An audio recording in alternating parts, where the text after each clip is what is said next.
Before we crack open tonight's cursed can of content, I just want to say a big thank you to all our subscribers, and an extra sinister shout out to the loyal members of the Sinister Elite. You legends help keep the darkness alive.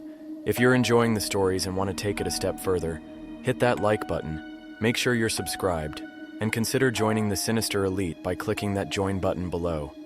Members get access to creepy custom emojis and exclusive Sinister Elite badges that level up the longer you survive with us. It's like loyalty, but spookier. All right, lights off, headphones in, and let's summon something we'll all regret.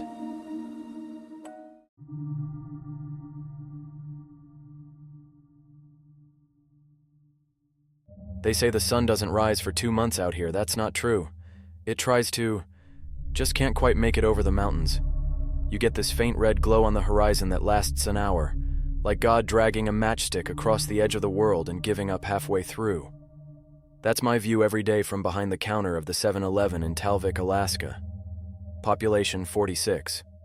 Maybe 45 now. Old man Beasley hasn't been in for smokes this week. I took the night shift because it pays $2 more an hour, and there's nowhere else to work out here unless you want to freeze on a crab boat or chase caribou with tourists.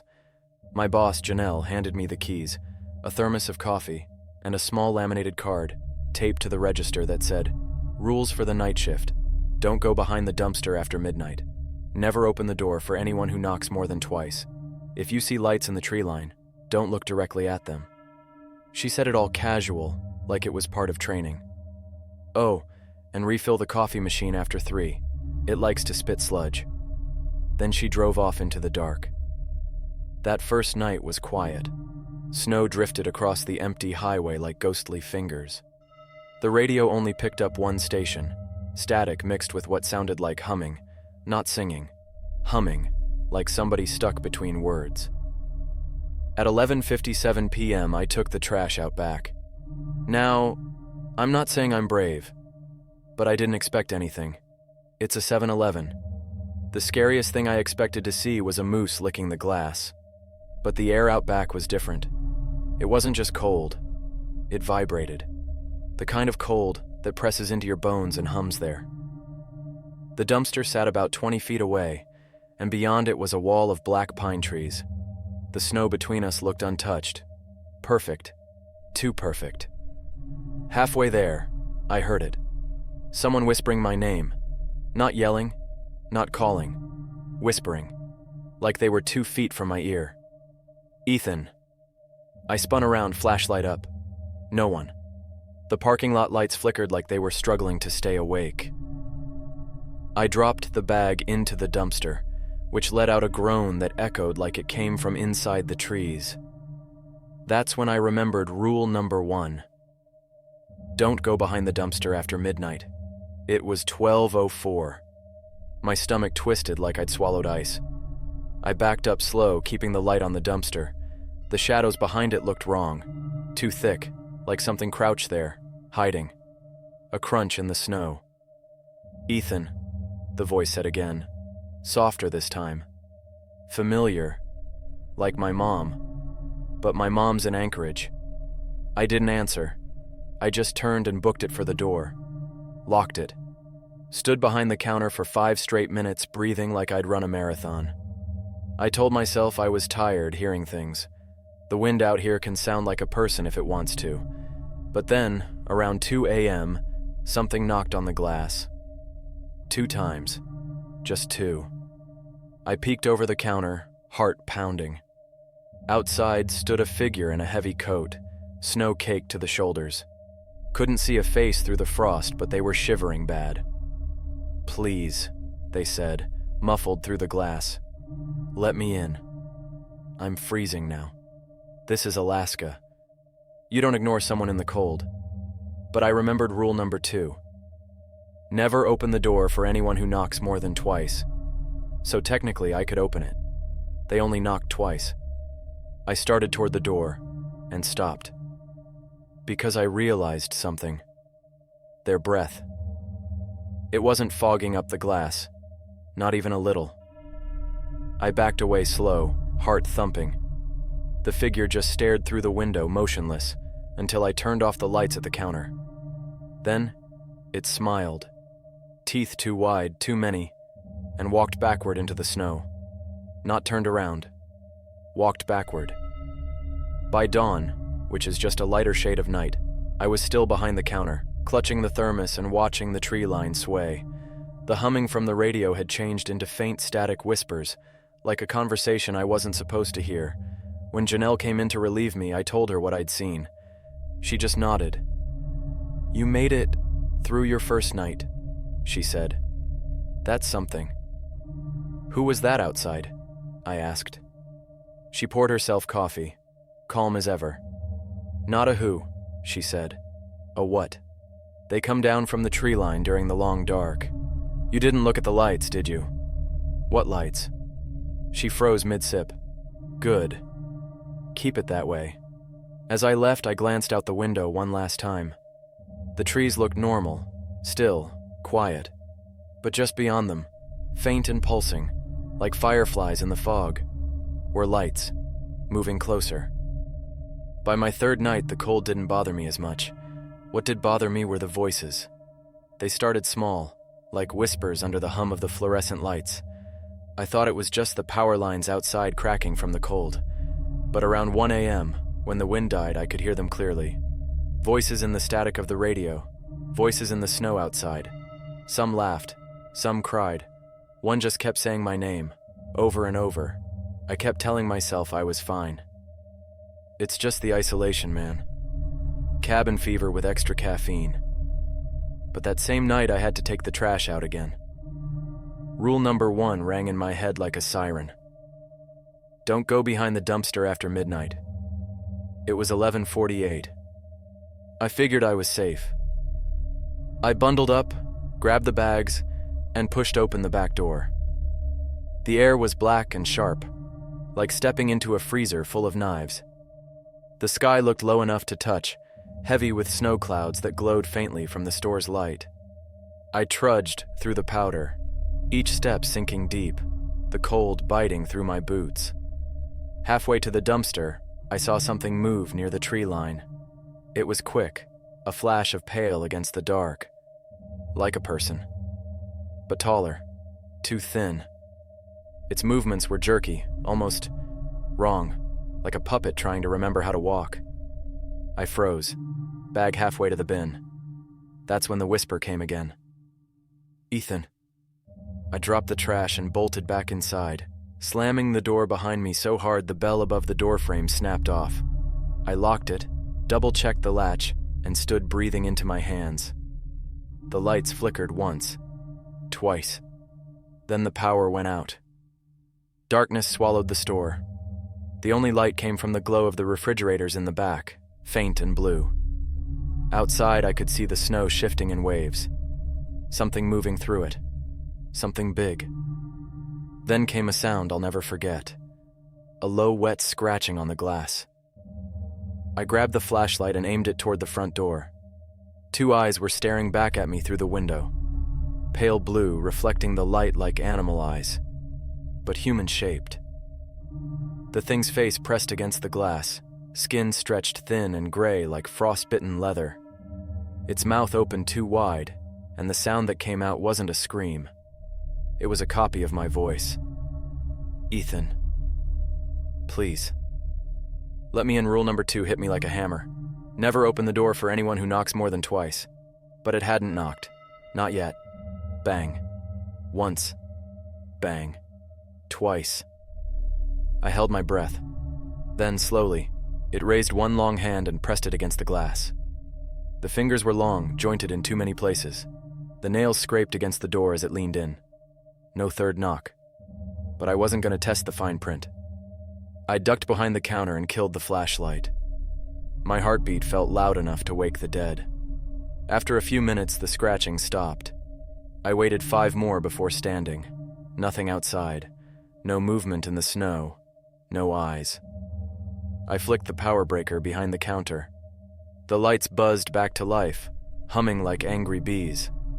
The radio popped back on, static hissing, and for a split second I heard something in it. A voice whispering low and distant. "The lights. Don't look." I turned toward the front window and froze. Out past the gas pumps, the tree line glowed with pale, flickering lights. Dozens of them. Some hovered. Some weaved between trunks. They looked like lanterns or maybe eyes. I stepped closer, forgetting rule number 3. If you see lights in the tree line, don't look directly at them. But curiosity's a killer. As soon as my eyes met the glow, I felt this pull, like gravity, but wrong. The world tilted. My breath clouded the glass, and in it I saw shapes moving between the trees, silhouettes of people walking slowly toward the store. Their movements were jerky, familiar. I blinked hard and tore my gaze away, stumbling backward. The humming in the radio got louder, higher, almost like the store itself was shaking. Then, bang, bang, from the front door. I killed the lights and crouched behind the counter again, whispering to myself, "Don't look, don't look, don't look." The knocking stopped. For a few seconds, silence. Then from the back door, bang, just once, followed by a voice. Mine. "Hey, it's me." Open up, I stayed frozen. The back door handle started to turn, metal squealing, slow and deliberate. I aimed the flashlight at it, and right before it turned all the way, the radio whispered again, clear this time. "They can't come in unless you open it." The handle went still. I didn't sleep the rest of that night. By morning, when Janelle came in, she found me clutching the flashlight with both hands, eyes bloodshot. "You looked," she said softly. "Didn't you?" I didn't answer. She sighed. "Then it's only a matter of time." You can tell when something out there starts noticing you. It's like the dark gets heavier, thicker somehow. By my 4th night, the snow outside had swallowed the pumps completely. The drifts were chest high, and the wind screamed through the canopy like wolves. The generator rattled on its last legs, the radio buzzed in and out, and I hadn't seen another human being in over 36 hours. Janelle didn't come in for shift change. No text, no truck tracks, no nothing. So it was just me and the cold, and the whispers. They'd gotten worse. They weren't just coming from the radio anymore. They came from behind the shelves, from the soda cooler, from inside the vents. I could hear them crawling through the walls, murmuring fragments of words I almost understood. Sometimes they'd call my name. Sometimes they'd hum the same tune I'd heard that first night. Low, off-key, like a lullaby being sung by someone who's never heard one before. Around midnight, the power flickered again. That's when I saw it. Movement outside. Not from the tree line this time, from the snowbank near the diesel pump. Something long and pale was pushing up through the snow. At first, I thought it was a person. Then it kept coming. Shoulders, arms, a head that bent too far back. The skin gleamed white under the floodlights, almost translucent. Its mouth opened wide enough to split its face, and I swear I saw my own breath fogging inside its throat. Then it turned toward me. I bolted for the back room, slammed the door, and flicked off the lights. The thing scraped along the glass, making that same wet scratching sound that still haunts my dreams. I whispered the rules under my breath like a prayer. Don't go behind the dumpster. Don't open the door. Don't look at the lights. But when I glanced out the peephole, I saw them anyway. Dozens of faint blue orbs in the trees, all drifting closer. And this time, they were chanting. Not words I knew, but sounds that scraped against my brain. It felt like they were digging through memories. My mother's voice, my first dog barking, my own laugh, all twisted together in a language made of imitation. I stumbled backward and hit the shelves. A rack of jerky packs fell over. That's when the radio kicked on again by itself. No power, no signal. "He looked at us," it whispered. "He knows the sound now. He belongs in the dark." I unplugged it. Didn't matter. It kept talking. Then the store lights went dead again. The windows filled with light, blue, white, flickering like lightning but slower. The glow moved through the aisles, swimming across the ceiling, passing over the candy racks like someone walking just out of sight with a lantern. And then, I heard a knock. 1, 2. Pause. I bit my tongue till I tasted blood. A third knock never came. Instead, a voice followed. Please, it's freezing, but it wasn't outside. It came from the employee bathroom. I turned slowly, the flashlight trembling in my hand. The door was closed, and behind it water was running. The pipes hadn't worked since last week. The voice spoke again, softer this time. Please. It's so cold in the snow I took a step forward. My reflection in the freezer glass beside me moved a step too late. Then I realized the lights outside had gone still. Every one of them. All hovering, lined up with the store. They were watching, waiting. The radio crackled. He's learning to hear us. He will open the door soon. I screamed and smashed the radio on the floor. Outside, the lights dimmed. The wind stopped. For a full minute, there was silence so complete it hurt. Then, a single whisper, right in my ear, though I was completely alone. Come behind the dumpster. My flashlight flickered once. Then it died. I ran into the office, barricaded the door with a mop bucket and boxes, and sat in the dark listening to the hum of things moving outside. Sometimes they knocked, sometimes they whispered, sometimes they laughed in my own voice. And then, right before dawn, a new sound came. Footsteps, crunching in the snow, slow, heavy, coming from behind the dumpster. And someone humming that same tune, off-key and too slow, like they were waiting for me to join in. By night 5, sleep was a myth. My eyes burned like I'd been staring at the northern lights for hours. Every sound had weight. Every creak from the rafters sounded like breathing. The 7-Eleven had turned into a box of glowing paranoia. Coffee, buzzing lights, and frost crawling up the windows like veins. The rules weren't just guidelines anymore. They were scripture. But the voices were getting clever. They didn't just call my name anymore. They whispered things they shouldn't know. Stuff I'd never said out loud. You were 6 when your dad left. You buried your dog behind the shed. Come outside. He's waiting there now. I unplugged the radio, took the batteries out, and still they came. At 12:03 a.m., the lights cut out. All of them. For the first time, I couldn't see my hand in front of my face. Just the sound of the freezer humming and the faint hiss of wind through the doorframe. Then I heard the voice again. Mine. It's okay. It's safe now. The rules don't matter tonight. My chest tightened, because I realized where it was coming from. The back door. The same one that led out to the dumpster. And the humming had started again. That off-key lullaby, slow and broken.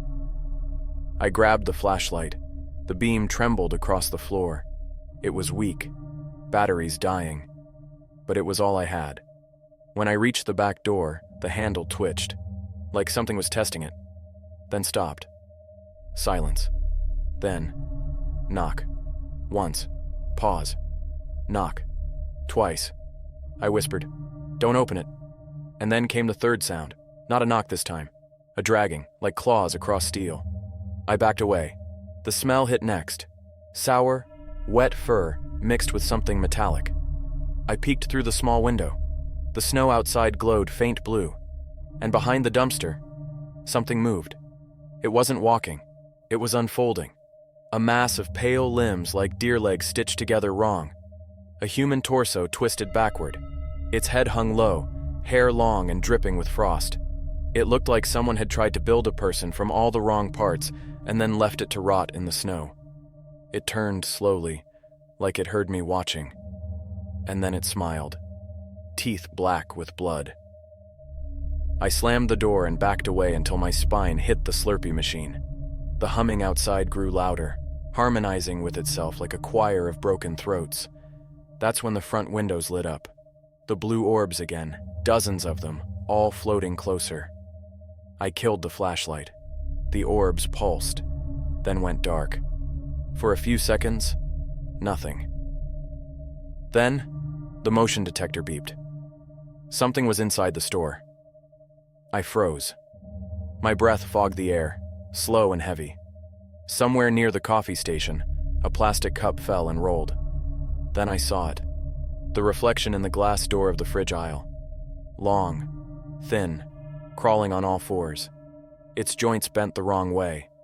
It moved toward the counter, dragging its hands across the floor, nails screeching. I ducked behind the end cap of beef jerky and energy drinks, shaking so hard I could hear my teeth click. The thing's voice filled the room again, half whisper, half mimic. "Ethan, I'm cold." It wasn't asking for help. It was pretending. The creature crept closer, sniffing the air. It stopped, inches away, head tilting like a curious dog.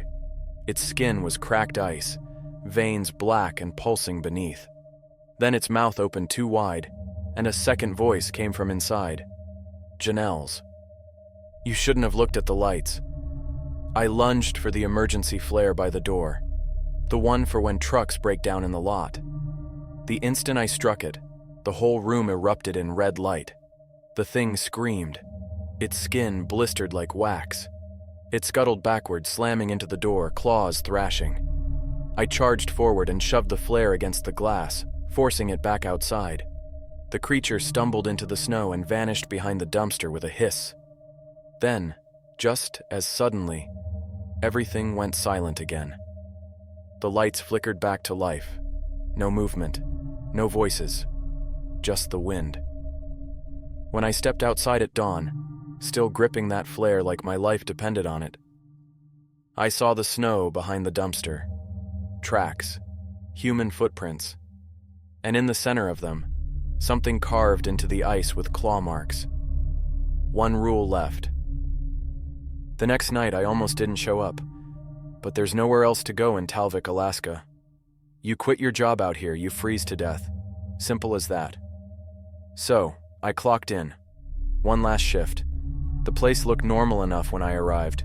The lights were steady, the shelves stocked, and the smell of burnt coffee filled the air like a comfort blanket. But the air felt wrong. Thicker, heavier, like it remembered what happened the night before. When I turned on the radio, it didn't hum. It spoke. "You saw us. You broke the light. Now we see you too." I unplugged it again. Didn't help. The whisper was in the wires now. The laminated card of rules was still taped to the counter. Only this time it looked different. The letters were darker, like the ink had bled overnight, and at the bottom, someone had scratched in a fourth line. 4. When the snow sings, don't answer it. I ran my thumb over the letters. They were fresh. Around midnight, the power flickered again. The storm outside howled so hard the glass doors bowed inward. Snow blew under the crack of the frame, curling across the tiles like smoke. Then, music. Faint. Almost pretty. Like wind chimes buried in snow.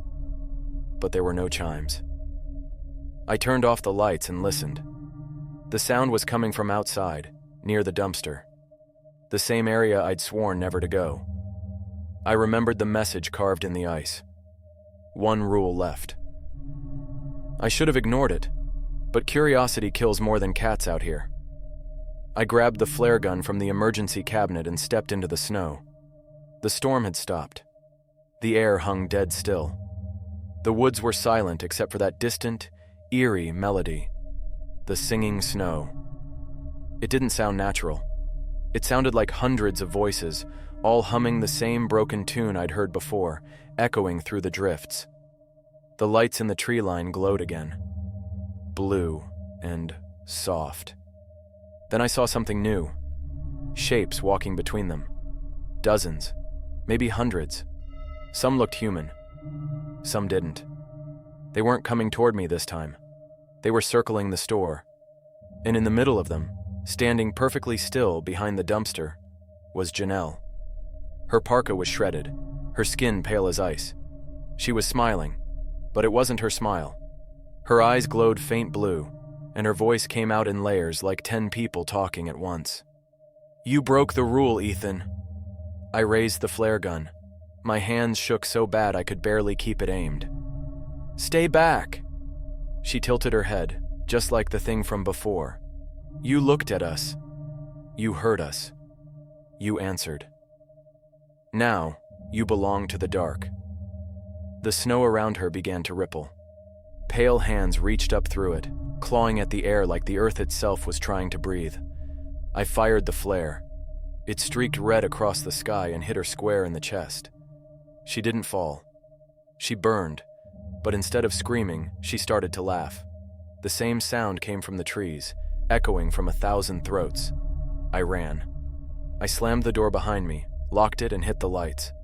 Every bulb in the store flickered violently, buzzing like they were about to explode. Outside, the blue lights swarmed closer. They pressed against the glass, pulsing in rhythm with the laughter. I backed into the storeroom, found the breaker box, and yanked the master switch. The store went black. The laughter stopped. For a moment, there was only silence. Then, one single knock. Bang. From the front door. Then a voice. Shift's over, Ethan. Time to go home. It was my voice. I didn't move. I didn't breathe. The snow outside began to sing again, louder, brighter, rising like a choir of ghosts. The sound filled every inch of the building until it vibrated in my bones. I crawled under the counter, covering my ears, whispering the rules. Don't go behind the dumpster. Don't open the door. Don't look at the lights. Don't answer the song. Then, another knock. Bang. 2 this time. And a faint reply from the tree line, dozens of voices harmonizing in that same eerie melody. The lights inside flickered once more. Then a 5th voice joined in. Mine. I woke up hours later, daylight, or what passes for it, seeping through the cracks in the boarded-up windows. The store was empty. The snow was untouched. The radio was dead. The laminated card was gone. All that remained on the counter was a single note, written in shaky black ink. The next shift starts at midnight.